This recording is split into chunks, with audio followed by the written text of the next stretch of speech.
बिहार में पंचायत चुनाव जारी है और पंचायत चुनाव अब जो है वो अपने अंतिम पड़ाव पे आ गई है। अब कुछ दिनों में, महज 1 से 1.5 महीने में पंचायत चुनाव समाप्त हो जाएगा और जो भी जनप्रतिनिधि हैं वो इलेक्ट होकर के आ जाएंगे। हम लोग इस बार एक बार फिर केवटी जिला परिषद क्षेत्र संख्या 12 3/4, दरभंगा जिला परिषद क्षेत्र संख्या 12 केवटी 3/4 में है।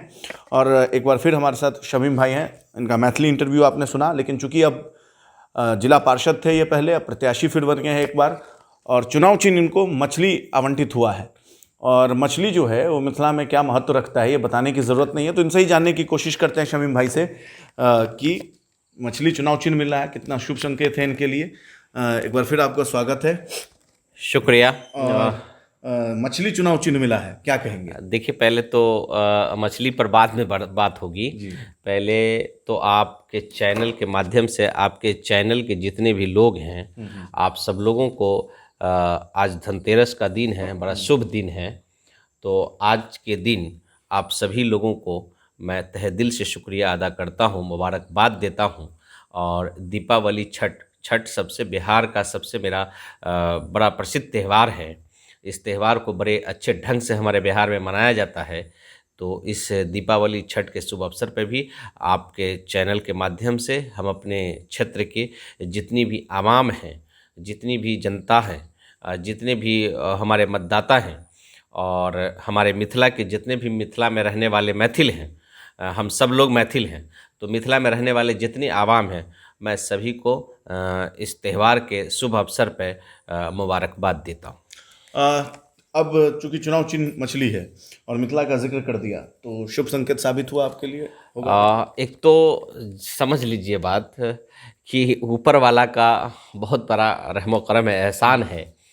मैं कैसे शुक्र अदा करूं उनका कि देखिए क्या लक कहा जाए कि मिथिला के हम रहने वाले हैं। आप भी मिथिला से बिलोंग करते हैं और मिथिला का फेमस है पान, माछ, मखान। अब ये 3 चीज़ है और ये हर शुभ काम में मछली का बड़ा प्रयोग होता है और शुभ माना जाता है। मछली का जतरा हो जाए, दर्शन हो जाए तो हर काम सफल हो जाता है। तो शुभ संकेत है कि ये मछली मिला हमको सिंबल। और बड़ी ये भी बात है कि मेरा क्षेत्र संख्या 12 केवटी 3/4 दरभंगा जिला परिषद क्षेत्र से मैं जिला परिषद हूँ और फिर प्रत्याशी भी हूँ। और मुझे 12 नंबर पे अंत में सबसे 12 कैंडिडेट हूँ मैं यहाँ, 12 में सबसे लास्ट में मछली का छाप मिला। तो 12 क्षेत्र संख्या भी 12, क्रमांक संख्या भी 12। तो हमें लगता है कि जिस दिन से हमारा मछली छाप 12वां नंबर, विरोधियों का 12 बजेगा कि नहीं? नहीं बता रहा हूँ ना, क्रमांक नंबर जैसे ही 12 आया उस दिन से हमारे सामने जितने भी चुनाव लड़ने वाले हमारे हैं महानुभाव लोग, वो सभी के चेहरे पे 12 बज रहा है। वो देखने को भी मिलेगा, घूम जाइएगा। क्यों कि यहाँ की आवाम, मैंने कहा ना कि हमारा जो क्षेत्र है जिला परिषद का क्षेत्र बुद्धिजीवियों का क्षेत्र है।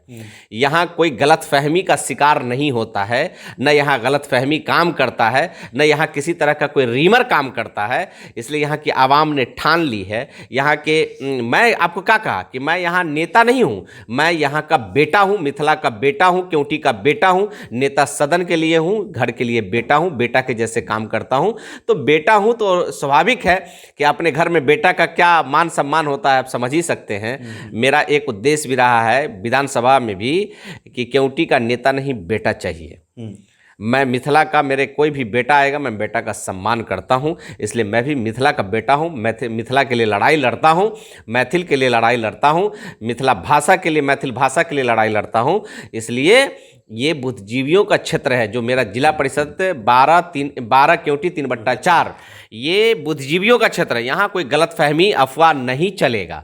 यहाँ की आवाम ठान चुकी है कि फिर अपने बेटा, अपने भाई, इसको शमीम को ही लाना है, क्योंकि हर सुख दुख में मैं खड़ा रहता हूँ। इससे सभी लोग वाकिफ़ हैं। चूँकि मैं आपका प्रचार गीत रास्ते में आ रहा था तो आपका बज रहा था और मैंने सुना कि आप जो है विद्यापति की प्रतिमा लगाएंगे, और विद्यापति एक बहुत एक इमोशंस का भी विषय है हमारे यहाँ। उनको पढ़ा जाता है, उनसे बहुत लगाव है। तो क्या है ये मैं आपको साफ कर दूं कि हमारे कुछ लोग हैं जो हमसे बहुत खास जुड़े हुए हैं। मैं जहाँ से बिलोंग करता हूँ, जैसे रनवे की बात कर लीजिए, रनवे में हमारे कुछ गार्जियन हैं जिनके पास मैं बैठ के कुछ कुछ सीखता हूँ, जो कोई भाई के रूप में भी वहाँ है, चचा के भी रूप में है, दोस्त के भी रूप में है वहाँ हमारे। ठीक है, तो वहाँ जब मैं बैठता हूँ तो एक बात चली थी, जब मैं जिला परिषद का मेंबर नहीं था तब की बात बता रहा हूँ। तो उसी टाइम में मैंने ठाना था कि मैं बाबा विद्यापति जी का मैं प्रतिमा स्थापित करूंगा, और भी रनवे चौक पे गोलंबर बना के बढ़िया सही करूंगा। तो मैं उसके लिए वो ऐसे नहीं लगाना है NH पे, इसके लिए मैंने सरकार को लिखा है, प्रयासरत हूँ। किसी कारणवश ये लॉकडाउन की वजह से, नहीं तो मैं बहुत भाग दौड़ कर रहा था। इस बार मुझे उम्मीद था कि हमको ये चीज़ की मंजूरी मिल जाएगी और मैं लगा लूँगा। खैर किसी कारण बस नहीं हुआ, भगवान की मर्जी, अल्लाह की मर्जी, जब होना होगा तभी होगा। लेकिन मैं प्रयासरत हूँ, वो वहाँ पे करके रहूँगा। और ये मान सम्मान की बात है, ये सभी लोगों का ये डिमांड है, इसलिए ये हो के रहेगा। और चीज़ बता दूँ, हमारे यहाँ के सबसे पहले सांसद हमारे पूर्वज, हम उनसे सीख लेना चाहिए हमको। हमारे यहाँ के वो एक चीज़ रत्न अनमोल रत्न जिसको हम लोगों ने खो दिया है, जिनकी सपना को साकार करने के लिए मैंने एक चीज़ ठाना है, जिनका नाम हमारे यहाँ के पहले सांसद, भूतपूर्व सांसद, स्वर्गीय हमारे यहाँ के जो सांसद रहे हैं, मुझे क्या बताऊँ, नाम लेता हूँ तो रूंगटा खड़ा हो जाता है कि उनका सपना कैसे साकार होगा। तो स्वर्गीय श्री नारायण लाल दास जी का सपना है, था कुछ उसको मैं साकार करने में लगा हूँ, करूँगा। और मेरा सबसे यह है कि उनका प्रतिमा ब्लॉक के प्रांगण में स्थापित हो, जो एक मिसाल बने। केवटी ब्लॉक उनका देन है, इसलिए स्थापित हो वहाँ। ये मेरी प्रयास है और प्रयास करके करवा के ही रहूँगा। एक आखिरी सवाल है, और सवाल ये है कि आपने बाबा विद्यापति की बात की, उनकी कविता, उनकी रचनाएं, उनके गीत, और जब भी विद्यापति की बात आती है तो सामाजिक समरसता की बात आती है। चुनाव का माहौल है, और मैंने आपके क्षेत्र में मैं जितना घूमा हूँ, कमोवेश अब ये स्थिति आ गई है कि लोग सामाजिक समरसता के साथ कुछ ना कुछ प्रयोग करके, वो शब्द मुझे माइक पे या कैमरा पे नहीं बोलना चाहिए, और सामाजिक समरसता को बिगाड़ने की कोशिश करेंगे, ध्रुवीकरण करने की कोशिश करेंगे। तो इसको आप कैसे रोकेंगे? इससे देखिए, मैं बता दूं, वैसे लोगों को तो बाबा, आपने एक नारा दिया है, सबका साथ सबका विश्वास, क्षेत्र का विकास। मेरा यही रहता है, मेरा यही है। मैं सेकुलर हूँ, सेकुलर रहूँगा। वो मैं जातिवाद की राजनीति नहीं करता हूँ। अगर जातिवाद की राजनीति किया होता तो मैं आज यहाँ जिला परिषद नहीं होता। यहाँ पर मैंने आपको समीकरण भी बता दिया था, यहाँ का बोर्ड का समीकरण का। तो मैं यहाँ अगर हूँ तो सेकुलर हूँ, इसीलिए मैं जिला परिषद का मेंबर बना हूँ। आप फिर सेकुलर हूँ, फिर बनूँगा, ये वादा है मेरा, और हमें उम्मीद भी है।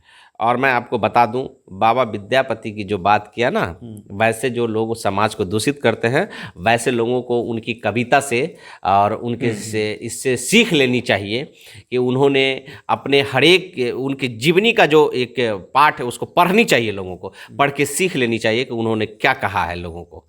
तो और आज उनका नाम जो लिया जा रहा है, उनका जो आज ये हो रहा है, तो ऐसे थोड़े है, वो कुछ करके गए हैं, इसीलिए हमको उससे सीख लेनी चाहिए, उस चीज़ों से। बहुत शुक्रिया बात करने के लिए, धन्यवाद। देखिए, ये हमारे साथ थे दरभंगा जिला परिषद क्षेत्र संख्या 12 केवटी 3/4 के वर्तमान में जो जिला पार्षद हैं, मोहम्मद शमीउल्लाह खान और शमीम भाई। फिलहाल अब ये प्रत्याशी बन गए हैं, चुनावी मैदान में हैं, और इन्होंने कहा है कि सामाजिक समरसता के साथ चुनाव लड़ेंगे। जो भी यहाँ के राजनीतिक पूर्वज हैं और जो भी महापुरुष हैं, उनके सपनों को वो साकार करने के लिए चुनाव लड़ रहे हैं और राजनीति में हैं। बाकी लोकतंत्र में जनता जनार्दन होती है, और जनता तय करती है कि आखिर वो किसे चुनेगी। फिलहाल देखते हैं कि शमीम भाई की दिवाली चुनाव के बाद बनती है नहीं। आशुतोष झा, हिंदी माइक, दरभंगा।